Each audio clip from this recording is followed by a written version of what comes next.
अथर्व, अरे मीराचं भलं व्हावं याचाच विचार करून मायाने. कोणत्या अँगलने हा भल्याचा विचार होता?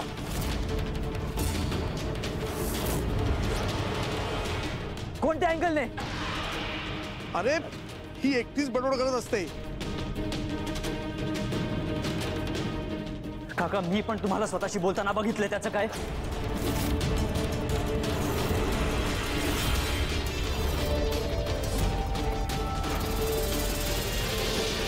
कधी? नाही नाही नाही अथर्व, यांचं बोलणं ते वेगळं. अरे ही खरंच बडबडत असते. मेंटल झाली ती. सायको आहे. सायको, प्रॉपर सायको झालेली आहे.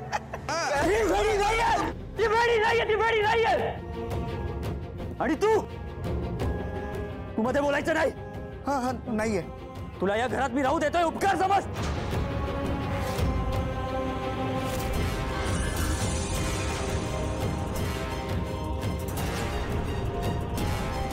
अथर्व बस. या बावट पोरीसाठी आमच्यावरती ओरडतोयस तू? तुला दिसत नाही तिच्या डोक्यावरती परिणाम झाला ते?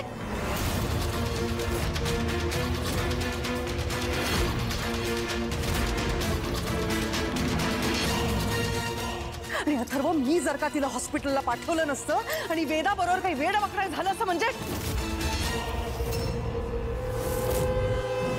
या सगळ्यांवर ओरडण्याआधी ना तू माझ्याशी बोल, कारण तिला हॉस्पिटलमध्ये पाठवण्याचा निर्णय माझा होता. आई, मी पण तेच बोलतोय. तू हा निर्णय घेतलाच का? मी तुला सांगितलं होतं ना, मी नाशिक करून आल्यावर आपण बोलू यावर. मग कशाला घेतला हा निर्णय?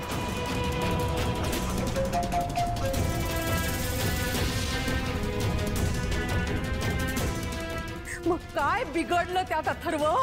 काय बिघडलं त्यात? याचा अर्थ असा होतो की मी तुला सांगूनही तुला माझं ऐकायचं नाहीये. त्या मायाला अक्कल नाहीच आहे. पण तू कशी वागलीस? अथर्व, या घरातली करती बाई म्हणून मला या घरासाठी जे योग्य वाटलं तेच केलं मी.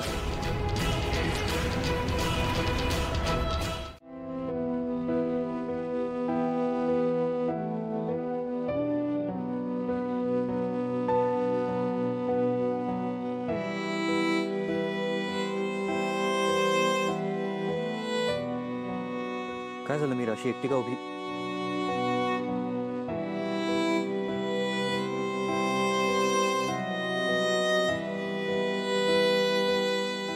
काय झालंय मीरा?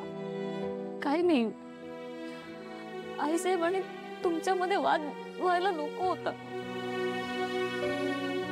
मीरा, त्या गोष्टीचा जास्त विचार करू नकोस. असं नाही हो. तुमचं दोघांचं खूप प्रेम आहे एकमेकांवर. आज माझ्यामुळे हे सगळं घडलं. मी खरं सांगते, मला कधीच असं नको होतं की तुमच्या दोघांमध्ये वाद व्हावा. या गोष्टीचं आई साहेबांना खूप वाईट वाटलं असणार. ऐका ना, आपण त्यांच्याकडे जाऊया आणि मी त्यांची माफी मागते. चला ना जाऊया. मीरा, सच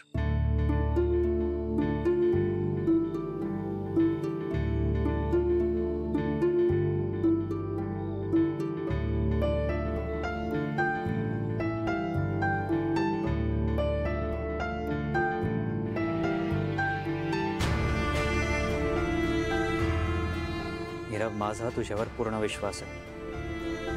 मला माहिती आहे घरातल्या माणसांना जपण्यासाठी तू काहीही करशील. आणि राहिला प्रश्न माझ्या आणि आईच्या भांडणाचा, तर त्यात तुझी चूक नाहीये. आईला समजायला हवं होतं की तुझा जीव जाऊ शकला असता. आणि छोटी गोष्ट नाहीये. हे तू स्वतःच्या मनाला लावून घेऊ नकोस.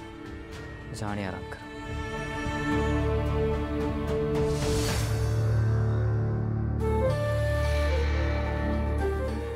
माझं ऐकायचं नाही एवढा हट्ट? जा आराम कर. हे काय करतेस तू परत? असं स्टॅच्यू केलं. Sorry, statue. मी ना स्टॅच्यू देऊन ओव्हर बोलायचं विसरूनच जातो. नाही, हा हा, over over over, obviously over. काय तुम्ही? स्वागत आहे.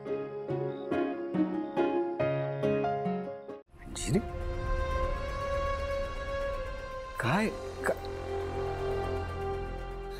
घे पाणी घे, पाणी घे मंजिरी.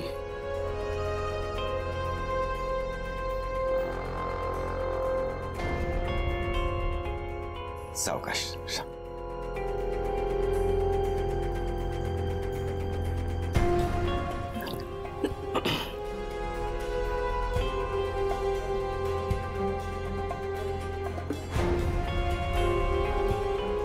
हे बघ मंजिरी, अथर्व जे काही बोलला ते रागाच्या भरात बोलला, पण त्याला राग येणं हे स्वाभाविक नाहीये का?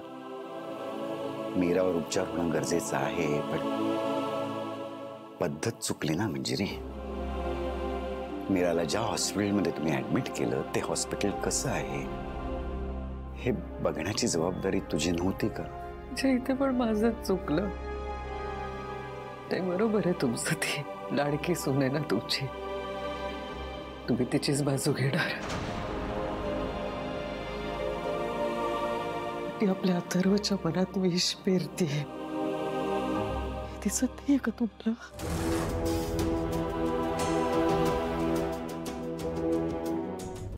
मंजिरी, तू म्हणालीस म्हणून मी मीरावर ट्रीटमेंट करायला तयार झालो.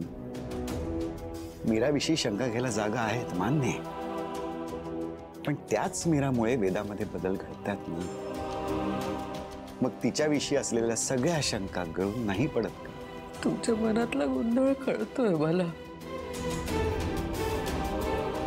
पण तुम्ही का समजून घेत नाही यार? मला दिसत नाहीये का ती मुलगी आपल्या सगळ्यांचा घात करणार आहे? तुम्हाला का कळत नाही?